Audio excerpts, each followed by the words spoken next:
Gabi-gabi sa pagkahimbing ng iyong ilip, maglalaro ang daliri sa iyong noo.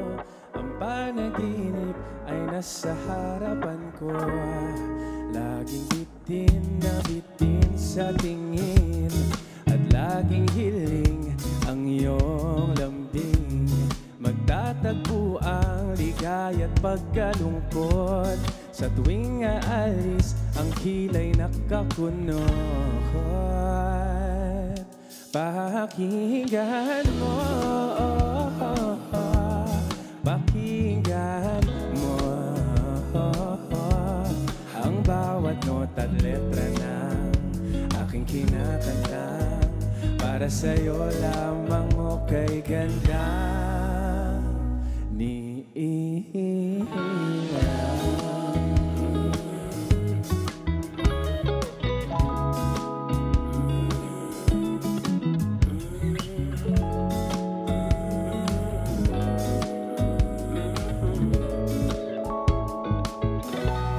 Windang na windang nasa kaabang, mahaplos at mayakap ka aking tadyang. Diyos na naman, ako'y maniniwala, paos man ay sigaw ang aking paglaladhala. Teka saglit, may kapalit ang mangulit, o baka magalit sa paulit-ulit. Nais lang mabingwit ang mabait at marikit na tulad mong dapat sa'kin ikabihit. Pakinggan mo, pakinggan mo ang bawat nota at letra ng aking kinakanta. Para sa'yo lamang o kay gandang niilang. At kahit malasin ang araw ko, basta't sa gabi pa uwi sa'yo ang swerte, no?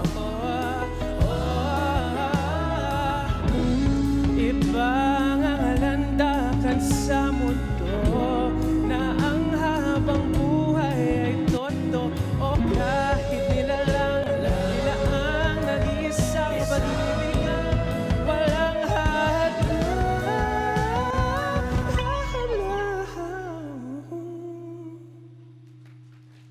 Pakinggan mo, pakinggan mo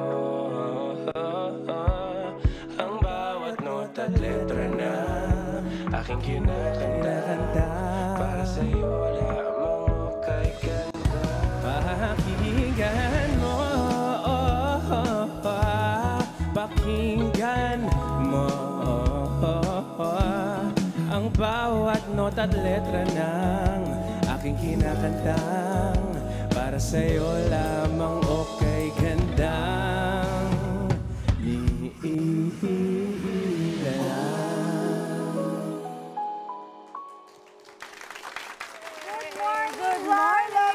Good morning! Napakagwapo naman. Correct. Jarlo, bati ka muna sa ating kada squad. Hello po mga kada. Hello, good morning.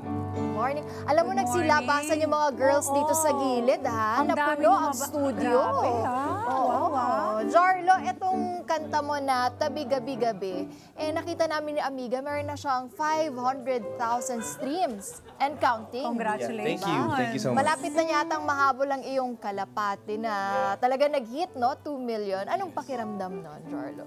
Ngayon po, very thankful kasi it's been a while since I released the last song. So, salamat po sa mga nakikinig online and sa pagpatuloy na sa pagsuporta po sa akin. Salamat. Bakit parang Jarlo, mga love song, tas mga pakilig, happy ba ang iyong puso? Masaya naman po sa buhay ngayon. Pati masarap po magmahal eh. So, pag kumakanta ako ng mga love songs, feeling ko masaya ako palagi. Wow. Ito mga kino-compose mo ba ay based on a real life experience? Personal experience ba? Minsan, Or life experience ng iba? pwede rin po, pwede. Sige, yung totoo. Pwede po both na lang. Paano ka ba magsulat ng kanta, Jarlo? Gusto mo ba yung tahimik ang iyong paligid? Una mo bang sinusulat muna yung lyrics kesa sa melody? Most of the time, nagsa-start po siya sa gitara or piano. And then, from there, nakakaisip ako ng mga iba't ibang melody. Tapos kinakanta ko lang randomly. Tapos, Oh, nakakaiyak. Wait. Nagulat, di ko expect yun. Hindi ko na-expect. Alala Yung ko mga lang. pogi umiyak. Anong naalala mo? hindi po, ang ganda ng notes sa piano eh. So parang ganun po, pag may narinig Ikaw ako kasi, magagandang Kevin. notes, ginaganahan ako magkaroon ng emotions. So kunwari, Maestro, can we sample? Oh. Okay, sarap magmahal sa kada umaga. Kapag ang iyong katabi ay sobrang maganda. Wow! Parang ganun po, parang Nakabuo ganun. agad. Ang Grabe galing. ka Alam nyo na, Ito punta na kayo ng kada umaga. Unexpected lahat talaga dito. Baka gusto mo maging part ng Ito, ang genre mo ay pop indie. Correct? Yes. Sino nag-influence sa'yo para dito sa genre mo? Marami po ever since, pero si John Mayer po yung pinaka naging influence ko. Pati po mga songs from the radio, sila South Border po from the Philippines, Nice. Rico Blanco. And marami pong iba't iba talagang mga ibang artist, kaya exciting po magsulat kasi marami po ako napagkukuhanan ng inspiration. Nice. Jarlo, anong pangarap mo? Ang deep ng tanong. Pangarap ko po maging masaya at payapa everyday. Pero dito sa inyong music career, meron ka bang isang goal lang talaga? Siguro po someday makapag-world tour tapos or kahit nationwide tour tapos punong-puno po yung mga stadium tapos lahat po ng tao kinakanta yung mga kanta ko.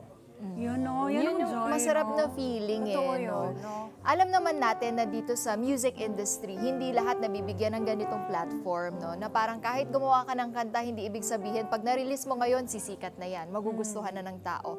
Anong lesson yung natutunan mo para to keep going? Siguro po, to show yung pagiging natin grateful and pagiging natin masaya sa kung anong meron tayo. Maganda na pagkikihan natin and protektahan natin kung ano po yung meron tayo at kung sino po yung mga mahal natin sa buhay. Ganda ng sagot mo. Ito naman, no? Since sinabi na natin na gusto mo, sinabi mo kanina na yung mag-perform ka at kumanta Bigger sila, stage. Bigger stage.